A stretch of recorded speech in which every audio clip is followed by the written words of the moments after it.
So give it up for the very funny Mr. Rickey Dean.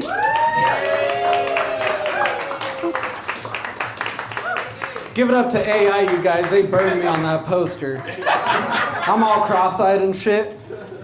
I'm like looking two different kinds of up. Man, okay, so I'm super stoked to be here. Thank you all for being here. Thanks, Bob. So when you look like me, I get asked a lot. I get asked, like, is your hair natural? Right? And I always think, wouldn't it be weirder if it wasn't? Like if I was just rocking a badass wig, you know? Or if I spent 6 hours a day forcing my hair to look like this, you know? Just... Man. So I work at a marketing company, and Mother's Day is coming up. And one of our clients is running a spa promotion for vaginal rejuvenation. Sounds, yeah, woohoo! Vaginal rejuvenation sounds more like a Father's Day present, though, am I right?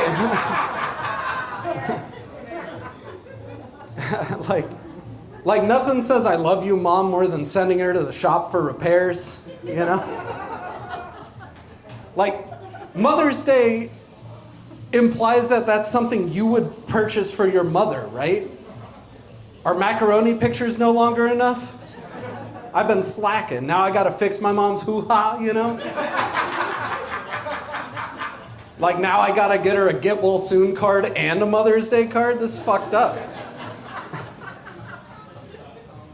I learned something new about myself recently, you guys. I learned that I almost always say the wrong thing at the wrong time, right?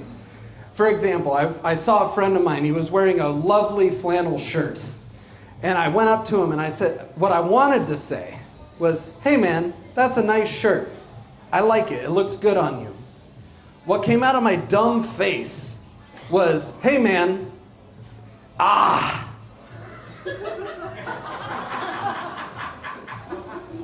never been brave enough to wear flannel. What's wrong with me? What does that mean? Like, this happened weeks ago. I've been thinking about it ever since. I have no idea what the fuck I meant. Apparently, I've got some deep-seated insecurities about wearing flannel that I felt like confessing to this man.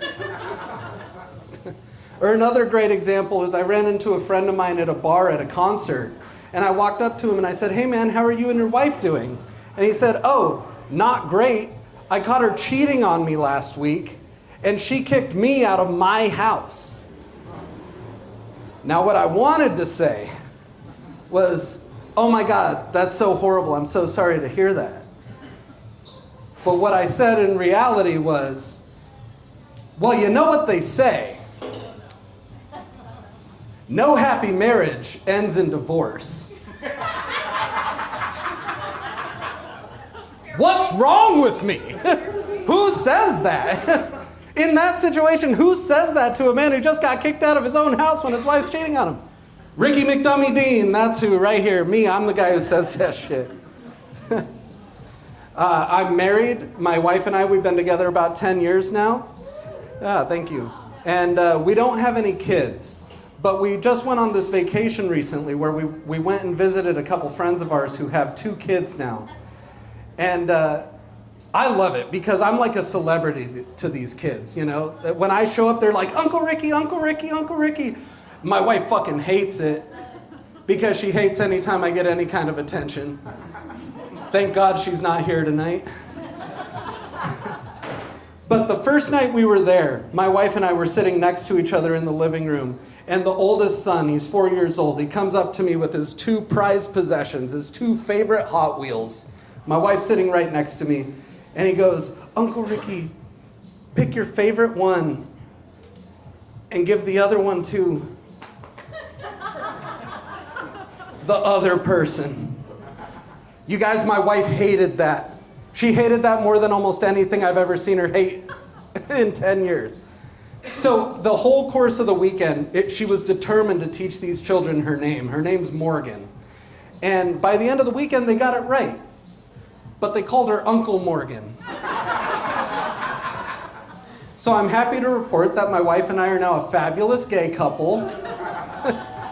We're just a couple unks out here against the world, you know. Oh man. My wife, she's funny, dude. She's been using dry shampoo a lot lately. And if you don't know what dry shampoo is, it's like aerosol baby powder that my wife uses so she can not take a shower. It's fucking gross. But after like 2 or 3 days of not using the dry shampoo and not showering, she starts to look like she's wearing a powdered wig. You know, like Thomas Jefferson. Like I woke her up the other morning, I was like, babe, it's time to wake up. She just jumps up and she goes, we hold these truths to be self-evident. All I'm saying is when my wife sneezes after a couple days of dry shampoo, it looks like someone shot a musket.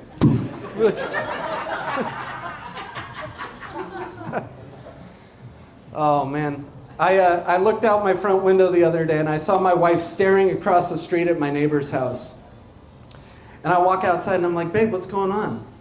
And she says, oh, I'm just doing face yoga. A perfectly normal thing to say, right?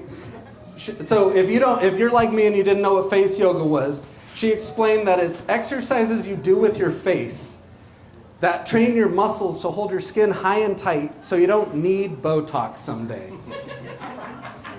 So she says what you do is you smile, and then you smile a little more.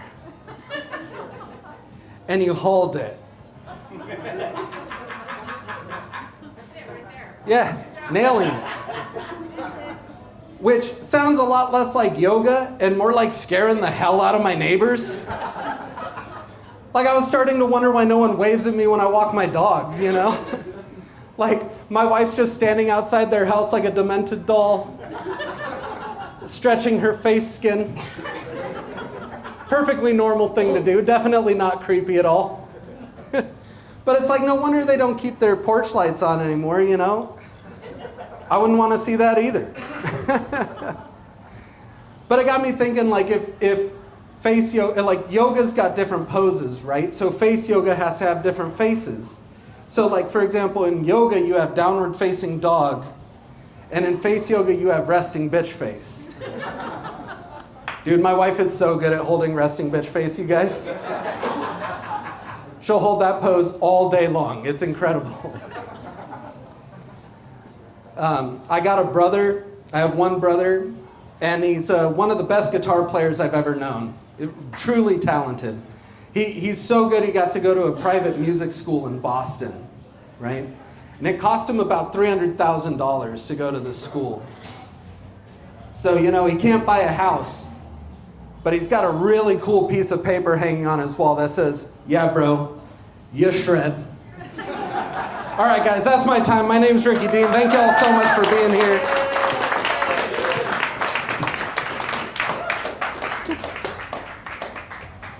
Keep those hands going for